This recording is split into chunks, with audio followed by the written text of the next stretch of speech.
Hello नमस्कार, स्वागत है आप सबका आपके अपने उत्कर्ष यूट्यूब चैनल पर। और मैं हूं आपका होस्ट दोस्त नरेंद्र चौधरी। यदि आप चाहते हो राजस्थान में शिक्षक बनना तो आपको पीटेट का एग्जाम तो देना होगा। जी हां, पीटेट 2025 की बात करें, कैसे इसकी तैयारी करें, सिलेबस क्या होता है और किन विषय को ज्यादा पढ़े। सामान्यतः ऐसी उम्मीदें की जा रही है कि आपके मई के आसपास इसका नोटिफिकेशन आ जाएगा और उसके बाद में जुलाई अगस्त के आसपास इसकी हो जाएगी एग्जाम, क्योंकि पीटेट का मतलब है आपको टीचर बनने की ओर एक कदम बढ़ाना। यदि टीचर बनना है तो फिर एग्जाम देनी होगी, उसके बाद आपकी डिग्री होगी और उसके बाद आप टीचर बन सकते हैं। तो पीटेट की तैयारी कैसे कर सकते हैं और कौन कौन से विषयों को आपको ज्यादा पढ़ना, तो इसका मतलब है सबसे पहली चीज तो आपको यह पता होना चाहिए कि इस पीटेट के एग्जाम के अंदर सिलेबस क्या आता है। यदि हम लास्ट एग्जामों की बात करें और वहां पे सिलेबस की बात करें, Rajasthan PTET syllabus 2 year BEd की बात करें, 2 साल की जो बीएड होती है उसके पीटेट की बात करें, क्योंकि आप पीटेट के माध्यम से बीएड करोगे, बीएड के बाद आप फर्स्ट ग्रेड के एग्जाम दे सकते हो और बीएड के बाद आप सेकंड ग्रेड के एग्जाम दे सकते हो। यदि आप ग्रेजुएट हो और उसके बाद आपने बीएड की तो आप सेकंड ग्रेड के एग्जाम दे सकते हो, और यदि आप पीजी भी हो और उसके साथ बीएड हो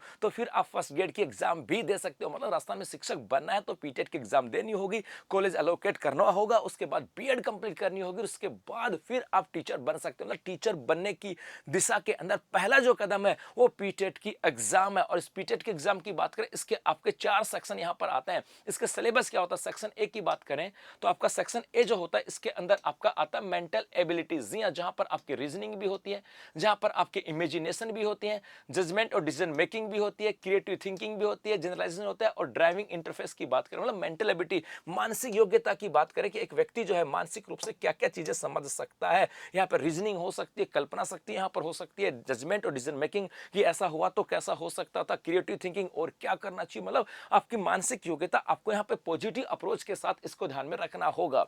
उसके बाद एक आता है teaching aptitude, attitude and aptitude aptitude test की बात करें तो यहाँ पे सोशल मैच्योरिटी की बात करें, आपकी लीडरशिप क्वालिटी की बात करें, क्या होती है लीडरशिप क्वालिटी, ये यहाँ से आ जाता है। प्रोफेशनल कमिटमेंट की बात करें, ये आता है। इंप्रेशनल रिलेशन की बात करें और कम्युनिकेशन अवेयरनेस, जी हाँ, जो आपकी एक है कि वाकपटुता होती है उसकी बात यहाँ पर की जाती है। एक आता है जनरल अवेयरनेस, जिसके अंदर आपके करंट अफेयर्स भी आता है, उसके साथ साथ इंडियन हिस्ट्री और कल्चर आती है। इंडिया और इट्स नेशनल रिसोर्सेज की बात करें, ग्रेट इंडियन पर्सनैलिटीज की बात करें, जो वर्तमान में जो मतलब भारत के जो महान व्यक्तित्व तो उनकी बात करें। एनवायरमेंटल अवेयरनेस की, एनवायरमेंटल की बात करें, प्रदूषण वगैरह की बात करें, वायुमंडल वगैरह की बात की, यहाँ से knowledge about the Rajasthan etcetera, Rajasthan का जीके मतलब राजस्थान की हिस्ट्री कल्चर ज्योग्राफी, इनकी बातें यहाँ से आते हैं। उसके साथ साथ लैंग्वेज प्रोफेशनली, हिंदी और इंग्लिश के बाद में लैंग्वेज को लेकर के आता है, जिसमें आपकी भाषा की वोकेबलरी होती है, फंक्शनल ग्रामर होती है, सेंटेंस स्ट्रक्चर या कॉम्प्रहेंसिव आपके यहाँ पर होता है। मतलब आपके हिंदी चुनते हैं इंग्लिश, आपके यहाँ पे 2 पोर्शन होते हैं। हिंदी तो हिंदी की वोकेबलरी आती है, फंक्शनल ग्रामर भी आती है, सेंटेंस स्ट्रक्चर भी आती है,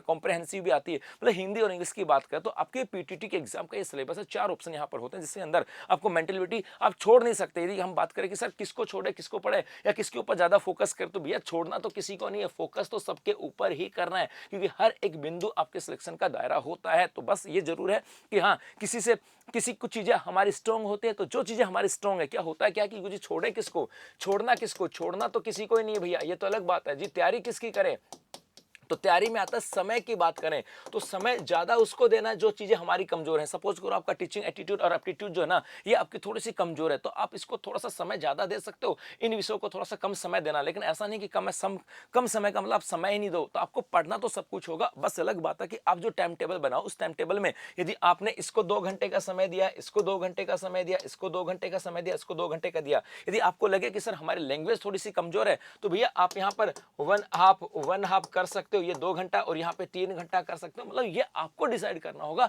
आपकी एबिलिटी के ऊपर, क्योंकि हर व्यक्ति को क्या छोड़ना ये डिपेंड करता है उसकी खुद की पर्सनल लाइफ के ऊपर। पर्सनल लाइफ का मतलब उसकी पर्सनालिटी के ऊपर, उसके नॉलेज के ऊपर। सपोज करो यदि मैं कहूं कि भैया मेरा तो सर करंट अफेयर्स वाला, इंडियन हिस्ट्री वाला, इंडियन नेशनल हिस्ट्री वाला ये मेरा कमजोर है, ये मेरा ठीक है, ये मेरा ठीक है, ये मेरा ठीक है, तो भैया आप यहाँ पर 1 घंटे इनको दे सकते हो और उसके बाद में आप 3 घंटा इसको दे सकते हो। मतलब ये डिसाइड करता है आपकी मेहनत, ये डिसाइड करता है आपका खुद का नेचर, ये डिसाइड करता है आपका खुद का व्यक्तित्व कि आपका कौन सा पोर्शन अच्छा है और कौन सा पोर्शन कमजोर है, कौन सा पार्ट अच्छा है, कौन सा पार्ट कमजोर है, उसी के अकॉर्डिंग आपको समय देने होगा। लेकिन ये मत छोड़ना कि भैया, ये मत सोचना कि आपको कि ये सब छोड़ना नहीं, सब ये सब नहीं छोड़ना, ऐसा कुछ भी नहीं है। आपको हर एक विषय के ऊपर तैयारी करनी है, हर एक विषय को फोकस करना है, क्योंकि एक एक बूंद जो है ना वो एक घड़ा भर देती है। कहते हैं ना कि एक बूंद से क्या फर्क पड़ता है भैया, एक एक बूंद एक घड़ा भर देती है। तो आपको हर विषय पढ़ना है। बस ये अलग बात है कि किसी को समय कम तो किसी को ज्यादा, और ये डिपेंड करता है आपके खुद के ऊपर कि आपका कौन सा सब्जेक्ट मजबूत है और कौन सा सब्जेक्ट कमजोर है। उसी के के अनुसार आपको डिसाइड करना होगा, खुद को थोड़ा सा झांकना होगा, खुद को एनालिसिस करना होगा कि मुझे क्या करना है,